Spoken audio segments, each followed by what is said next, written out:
რეცეპტების სისტემის დანერგვიდან ერთი თვის თავზე მომხმარებლები და მედიკოსები რეგულაციას არაერთგვარ უნდათ აფასებენ. მოქალაქეების ერთი ნაწილი შექმნილ პრობლემებზე საუბრობს, ნაწილი კი მედიკამენტების რეცეპტით გაცემას დადებით შეფასებას აძლევს. საკანონმდებლო ორგანოში ამბობენ, რომ თავდაპირველი პრობლემები აღმოფხვრილია, თვითმკურნალობის შემთხვევები კი შემცირებული. თემაზე მზია მართალიშვილი მუშაობდა. მსგავსი კითხვით უკვე ერთი თვეა ფარმაცევტებს მოქალაქეები ყოველდღიურად მიმართავენ. მათი ნაწილი სარეცეპტო სისტემაზე გადასვლით კმაყოფილია, ნაწილი კი შექმნილ პრობლემებზე საუბრობს. გამომიგზავნეს ასე წამალი ვიყიდე, ვერ ვიყიდეთ ვერანაირად თუ და აქაც ვერ ვიყიდე მე რეცეპტის გარეშე. ასე ალბათ ნახევარი საქართველო დაიხუცება. არ იყო მე მგონია მაგ მიზანშეწონილი რეცეპტები ყველა წამალზე. ნუ რა თქმა უნდა დაეხვეწება ალბათ და ჩამოყალიბდებიან უფრო და ეხლა მაგალითად სახას მაღალთიან სოფელში უცებ კაცი გახდაო სადეძებოს იმან რეცეპტი და ექიმი. ყოფილი ვარ, ვიცი თუ რა მემჭირია, ექიმთან მივდივარ და რეცეპტს ვიწერ. ფარმაცევტების ნაწილი ამბობს, რომ სარეცეპტო სისტემა უკვე დაიხვეწა და რეგულაციას მომხმარებელით შეეგუა. აფთიაქებისთვის კი სიახლეს პრობლემები არ შეუქმნია და არც მომხმარებლის სიმცირეს უშივიან. თავიდან ეს იყო, რომ არ მოსწონდათ, ვერ ეგუებოდა ხალხი ახალ სიტუაციას, ცოტა დამაბნეველი იყო, მაგრამ ყველაფერი კარგად არის ახლა დალაგდა. ჩვენთვისაც გაიოლდა ეს მუშაობის პროცესი, რა ვიცი.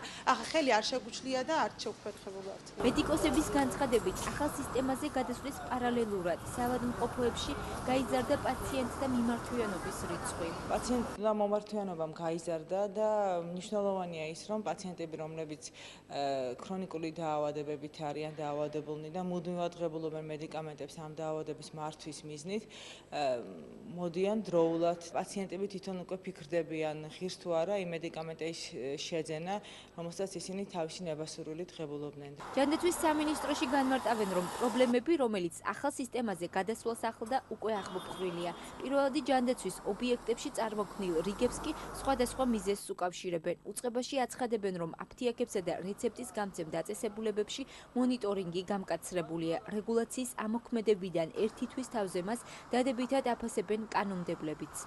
უფრო მეტ პრობლემას ველოდით. თავიდან შეიქმნა თითქოს რიგები, მაგრამ ამის მიზეზი იყო ის, რომ ამ პერიოდისათვის დაემატა ის, რომ წინა სასკოლო პერიოდი იყო, ბავშვების მიმართვიანობა იყო პოლიკლინიკებში ჯანმრთელობის ცნობების აღებასთან დაკავშირებით. და ეს ერთმანეთს დაემთხვა რამოდენიმე მიზნობრივი ჯგუფი და შეიქმნა გარკვეული რიგები, მაგრამ ეს ახლა დარეგულირებულია. გარკვეული რეგულაციები არის დაწესებული აფთიაქებისთვისაც. იქ სადაც დაცულია სრული პირობა იმისათვის, რომ ექიმმა ჩვეულებრივ ვითარებაში, ანუ იზოლირებულ ოთახში მიიღოს პაციენტი და გამოწეროს რეცეპტი, ეს დასაშვებია, მაგრამ წინააღმდეგ შემთხვევაში გატარდება ადმინისტრაციული ზომები ასეთი კაბინეტების არსებობის შემთხვევაში თვითონ აფთიაქებში. რეცეპტით გაცემას ექვემდებარება პირველი და მეორე ჯგუფის 6000-მდე დასახელების მედიკამენტი. ურეცეპტოდ გაცემის აკრძალვიდან რამდენიმე დღეში კი ექიმის დანიშნულების გარეშე გასაცემ მედიკამენტთა სია 791-ით გაიზარდა.